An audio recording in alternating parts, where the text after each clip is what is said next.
Bonjour à tous. Je pense que vous êtes dans l'actualité chaque jour comme moi, surtout pour les problèmes de notre pays. Et nous ne cessons de vous dire que nous sommes là pour la RDC. Moi, je suis pasteur. Si je suis là, c'est pour la RDC. Je ne suis pas là pour vos conflits politiques. Je ne suis qu'un patriote. Dieu nous avait déjà recommandé. Il dit, je vous ai déporté dans un pays. Cherchez le bonheur de ce pays. Pour que vous puissiez être heureux, il faudra que vous puissiez chercher le bonheur de ce pays. Si vous êtes en France, cherchez le bonheur de la France. Si vous êtes au Canada, cherchez le bonheur du Canada. Si vous êtes aux États-Unis, cherchez le bonheur des États-Unis. C'est là que Dieu vous a déporté. Est-ce que vous avez compris? Cherchez à ce que votre pays soit heureux. C'est un combat que Dieu nous a donné. C'est pourquoi nous sommes là. Si vous avez des conflits politiques, allez faire la politique. Allez dans la rue, faites des marches. Allez à l'Assemblée nationale, allez réclamer là-bas. Nous, ici, on ne fait pas la politique. On est en train de défendre notre patrie. C'est ça la différence. Vous avez compris maintenant? Notre différence, c'est là. On ne fait pas la politique, on défend la patrie, on cherche le bonheur de la RDC. On cherche que le bonheur... Parce que ici, dans ce pays, se trouvent nos enfants. Nos enfants doivent être heureux. Mes enfants ne seront pas nécessairement pasteurs. Oui, tous mes enfants ne seront pas nécessairement. Mes petits-enfants ne seront pas pasteurs. Qui a dit qu'ils seront pasteurs? On ne sait pas. Eux peut-être vivront en politique, eux peut-être vivront à autre chose. Je dois dire des choses pour aider ceux qui viendront après nous de retrouver le bonheur et la paix. Si je n'ai pas d'arme, ma bouche peut être une arme. Si je n'ai pas de quoi combattre, ma bouche peut être une arme. Si vous ne savez pas, la parole est une arme. L'armée numérique est une arme. Est-ce que vous comprenez? Vous pouvez ici moraliser les troupes. Vous donnez le courage aux soldats, vous donnez le courage au peuple. C'est une arme. Les autres peuvent utiliser l'arme en décourageant le peuple. Nous allons encourager notre peuple. Nous allons dire au peuple que nous sommes dans les bons. Dieu est avec nous. Nous le dirons toujours. Là, nous sommes à Moscou. Et c'est Kagame qui est parti à Moscou. Il a fait un discours pour ridiculiser tous les opposants congolais, même tous les prêtres, même les prêtres de la Senko. Kagame les a tous ridiculisés. Oui, c'est ridicule. Pourquoi? Pour eux, c'est Félix qui est la cause du problème de la RDC. Et on a posé la question à Tata Cardinal, qu'est-ce qu'il faut pour que la guerre se termine à l'Est? Il dit non, il faut seulement le dialogue, la guerre va se terminer. Vous comprenez? Ça, c'est Tata Cardinal. On demande à Fayoulou et à Prince Epenge, qu'est-ce qu'il faut pour que la guerre se termine? On doit dialoguer. Félix doit accepter le dialogue. On demande à Nanga, qu'est-ce qu'il faut pour que la guerre se termine? Il faut le dialogue. Moïse Katumbi, il faut le dialogue. Kabila, qu'est-ce qu'il faut pour que cette guerre se termine en RDC? Félix doit accepter le dialogue. Tout le monde, les dialogues. Il n'y a pas de problème. Mais là, Kagame arrive à Moscou. Il lance un discours.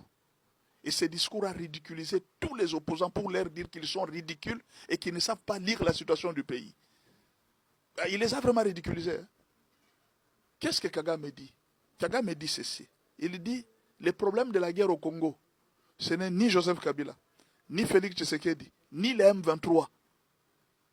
Donc Félix Tshisekedi n'y est pour rien. Si vous accusez Félix qu'il est à la cause de cette guerre, c'est faux. Il trompe. Si vous accusez les M23, c'est faux. Si vous accusez même Joseph Kabila, c'est faux. Le problème, c'est moi. Le problème, c'est moi qui suis à la base de cette guerre. Comment? Il dit, le problème a commencé avec les frontières qu'on a établies avant la colonisation. Il faut qu'on remette les frontières. Il faut qu'on nous remette nos terres qui sont au Massissi et au Kivu. Ce sont nos terres. Nous devons les récupérer. C'est pourquoi nous faisons cette guerre. C'est une guerre pour récupérer nos terres. Ce n'est pas une guerre parce que Félix gère mal, non. Ce n'est pas une guerre parce qu'il y a quelqu'un qui... Non. Donc Paul Kagame répond, il dit que non. Le problème de la guerre de l'Est, ce n'est pas un problème du M23. C'est moi qui suis à la base. Parce que je suis en train de réclamer des terres que la colonisation avait mal partagées. Je voudrais qu'on change les frontières. C'est pourquoi je me bats. Ce n'est pas à cause de Félix, ni même à cause de Kabila, ni même à cause de Moïse Katumbi, ni même à cause de vos politiciens. Ma question est la suivante. Maintenant, quand vous dites que non, nous allons dialoguer pour que la guerre se termine, Kagame vous répond. Il vous dit que non, même si vous dialoguez, la guerre ne se terminera pas. Parce que moi, mon problème, je ne combats pas la RDC à cause de vos problèmes internes. Je suis en train de combattre la RDC pour récupérer les terres de mes ancêtres.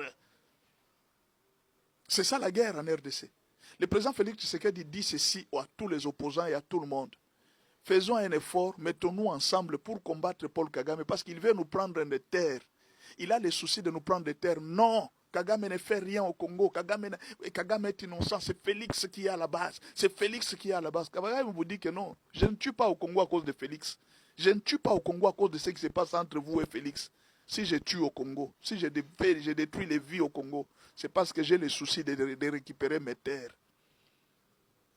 Maintenant, dites-moi, on va faire le dialogue. Le dialogue ne va pas terminer la guerre. Est-ce que je peux répéter? Même si on fait le dialogue ne va pas terminer la guerre. C'est ce que Kagame a dit. Même si vous faites vos dialogues, vos conciliabules, ça ne va pas terminer la guerre. Pour que la guerre se termine, il faudra que vous puissiez me céder une partie des terres. C'est alors que la guerre va se terminer. Maintenant, la question est la suivante. À quoi sert le dialogue maintenant pour le moment? Parce que le dialogue ne va pas nous aider à terminer cette guerre. Nous allons faire le dialogue. On va faire introduire Fayoulou dans le gouvernement. Et Prince Epenge sera le gouverneur de Kinshasa. On va faire le dialogue. Je ne sais pas, Tata Cardinal va recommander aussi ces gens dans le gouvernement. Le dialogue se termine. Mais en même temps, la guerre continue. Mais dites-moi, maintenant, qu'aura servi le dialogue pour cette guerre? Parce que Kagame a dit clairement, il n'a pas mâché les mots. Il a ridiculisé tous les opposants. Il a ridiculisé tout le monde. Il a montré que les opposants congolais sont des marionnettes qu'on utilise. Ils sont prêts à accepter n'importe quoi si on leur donne l'argent. Il a montré que les prêtres congolais sont des marionnettes qu'on utilise. Ils sont prêts à accepter n'importe quoi si on leur donne l'argent. Ici, Kagame vient de répondre à Tata Cardinal. Il vient de répondre à Fulgence Muteba. Il vient de répondre à Nanga et même à tout le monde, même à Joseph Kabila, pour dire que la lutte que vous êtes en train de faire, c'est une fausse lutte. Vous êtes en train de tromper le peuple que c'est Félix qui gère mal le pays. Il dit, moi je ne me bats pas pour Félix, contre Félix. Je ne me bats pas contre la gestion de Félix. Je me bats pour récupérer les terres. Nanga nous a menti. Il nous a dit qu'il était en train de combattre Félix parce qu'on lui avait ravi les carrés miniers et qu'il y avait de l'injustice dans les pays. On ne respectait pas les droits. Les élections n'étaient pas respectées. Kagame vient de répondre à Nanga. Il dit non. Moi, je ne me bats pas pour votre histoire politique. Là, Félix n'a pas gagné les élections. Ça ne me regarde pas. D'ailleurs, moi-même, ici, je gagne les élections par tricherie avec 98%. Bon, ça, c'est moi qui ajoute. Je gagne les élections par tricherie avec 98%. Ça ne me regarde pas. Mon problème à moi, qu'on me donne les terres de Massissi, qu'on me donne une partie du Kivu. C'est ça. Si je vous me donnez ça, la guerre se termine. Maintenant, dites-moi. Quand vous êtes en train de tromper toute la population pour dire que pour que la guerre se termine, c'est le dialogue, Kagame vous a répondu. Maintenant, je veux attendre ce que vous allez répondre à Kagame. En tant qu'opposant du pays, je voudrais entendre la réaction de Fayoulou après la déclaration de... Je voulais entendre la réaction de Prince Epenge après les déclarations de Kagame. Je voulais entendre les déclarations de Tata Cardinal, de Fulgence Muteba après les déclarations de Kagame. Kagame vous dit que la guerre de l'Est, ce n'est pas un problème du M23. Ce n'est pas un problème de Félix, ce n'est même pas un problème de Kabila, ce n'est même pas un problème, c'est son problème à lui, il veut récupérer les terres. Maintenant, je me demande à Tata Cardinal, vous êtes prêt que nous puissions céder des terres à Kagame? Je demande à Prince Mpenge, vous êtes prêt que nous puissions céder des terres à Kagame? Je demande à Fulgence Muteba, vous êtes prêt que nous puissions céder des terres à Kagame? Et je demande à tous ces gens-là qui sont en train de critiquer les combats de Félix Tshisekedi. C'est depuis longtemps que Félix Tshisekedi a dit que nous ne pouvons pas discuter avec ces gens parce qu'ils sont utilisés par Kagame, ils ont d'autres intentions. Il avait lu la politique internationale, l'intention de Kagame depuis très longtemps. Il nous a expliqué. Depuis qu'il a commencé à nous expliquer, le peuple congolais ne comprend toujours pas. Le peuple congolais est toujours en retard. Les opposants en retard. Leurs soucis, ils sont aveuglés par le pouvoir. Ils sont aveuglés par tout ce qu'ils cherchent à voir. Maintenant, dites-moi, pendant que Kagame a réclamé ça, il a dit ouvertement que moi, mon souci, ce sont des terres. Rendez-moi mes terres et la guerre se termine. Maintenant, dites-moi, qu'est-ce que vous allez répondre à Kagame maintenant? Vous allez maintenant vous affilier à Félix pour qu'on se batte? Vous allez maintenant accepter la bataille de Félix? C'est tout ce qu'on vous a demandé depuis le début. Nous, on ne se bat pas pour les forces politiques. On se bat pour défendre la patrie. La patrie, c'est la terre de nos ancêtres. C'est ce que nous sommes en train de défendre. C'est ce que nous sommes en train de faire chaque jour. Moraliser les troupes pour qu'on ne baisse pas les mains. Moraliser les troupes pour que les gens ne se découragent pas. C'est une lutte. Nous devons récupérer nos terres. Quand on dit ça aux gens, hey, vous êtes fascistes, hey, vous êtes Félix, vous êtes des Fanakwiti. Mais quand Kagame dit ça, répondez maintenant à Kagame qu'il est Fanakwiti. Il a dit clairement que ce n'est pas Félix le problème. Son problème à lui, il a dit, ce n'est pas Félix mon problème. Mon problème, ce sont les terres du Kivu. Félix a trouvé cette guerre. Félix a trouvé cette situation depuis très longtemps. Maintenant, dites-moi, vous qui êtes en train de chercher les dialogues pour calmer la guerre, Kagame vous dit que la guerre ne s'arrêtera pas, même si vous faites votre dialogue. Jusqu'à ce que vous allez me rendre les terres du Kivu, c'est alors que la guerre va se terminer. Maintenant, dites-moi, à quoi ça sert le dialogue? Non, dites-moi, parce que vous discutez trop, vous parlez trop. À quoi ça sert le dialogue? On vient de vous répondre.